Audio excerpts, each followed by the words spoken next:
On parle souvent de la vitamine D3, on parle souvent du soleil qui vous aide dans votre vitamine D3, on parle souvent de la supplémentation en vitamine D3. Aujourd'hui, je ne vais pas parler de ça, je vais parler comment vous augmentez votre vitamine D3 sans soleil et sans supplément, avec votre nourriture. On se retrouve tout de suite de l'autre côté et restez bien jusqu'à la fin parce qu'il y a un petit bonus qui vous attend.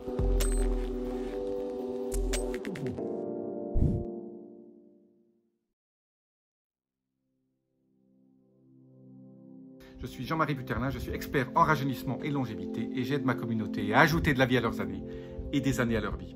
Alors aujourd'hui, vous savez très bien, hein, j'ai fait beaucoup de vidéos là-dessus, la vitamine D3 c'est une des clés de la longévité. Hein.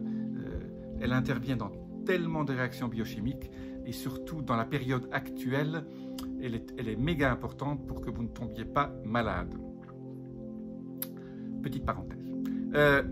Donc comment peut-on augmenter sa vitamine D3 sans finalement se supplémenter ou sans, si vous n'avez pas de soleil? Il y a quelques aliments qui contiennent beaucoup de vitamine D3. L'aliment qui en contient le plus, c'est celui-là que vous avez eu quand vous étiez jeune et que vous n'avez pas beaucoup aimé, c'est l'huile de foie de morue. Donc si vous trouvez de l'huile de foie de morue dans votre magasin bio ou alors dans ces petites barquettes en aluminium, l'huile de foie de morue c'est top, hein, c'est ce qui contient le plus. Donc une cuillerée à soupe d'huile de foie de morue tous les jours, ça peut aller très loin au niveau de la vitamine D3. Alors, il y a quelques autres aliments qui en contiennent, mais beaucoup moins que l'huile de foie de morue. Hein. Par exemple, l'huile de foie de morue, c'est 10 cc, ça veut dire une grosse cuillère à soupe, hein, une cuillère à soupe et demie, ça fait 250 microgrammes. Hein, Alors, à part l'huile de foie de morue, il y a quelques poissons qui contiennent pas mal. Alors, il y a des poissons que j'aime, d'autres que je n'aime pas. Bon, le thon, voilà, si vous trouvez du thon en boîte ou dans des bocaux, j'aime pas les boîtes, hein, des bocaux peut-être de temps en temps, malgré qu'ils contiennent des métaux lourds, vous pouvez peut-être en prendre. Le saumon sauvage, si vous en trouvez, ça c'est sympa. Le hareng contient pas mal de D3. Après, il y a les œufs. Moi, je suis très grand fan des œufs bio, hein, des œufs pondus à partir de poules qui ont couru partout. Et le jaune est bien jaune. Hein. Voilà, les œufs, on peut manger jusqu'à 2 œufs par jour, il n'y a aucun souci. Oubliez la partie cholestérol des œufs. Il y a tout ce qui est foie de lapin, foie de poulet, foie de veau. Ça contient pas mal de D3.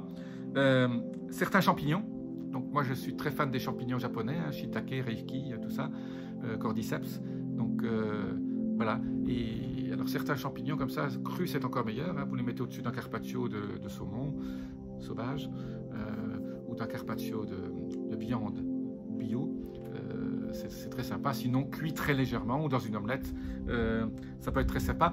Et certains laitages, alors c'est vrai que le lait contient un peu de D3, mais je suis pas fan du lait de vache. Donc plutôt, parce qu'à cause des facteurs de croissance, il vaut mieux prendre, alors si vous êtes dans les laitages, mieux prendre des laitages fermentés et surtout donc kéfir de brebis ou kéfir de lait d'agneau, ça c'est le lait de brebis, de chèvre, donc chèvre, brebis,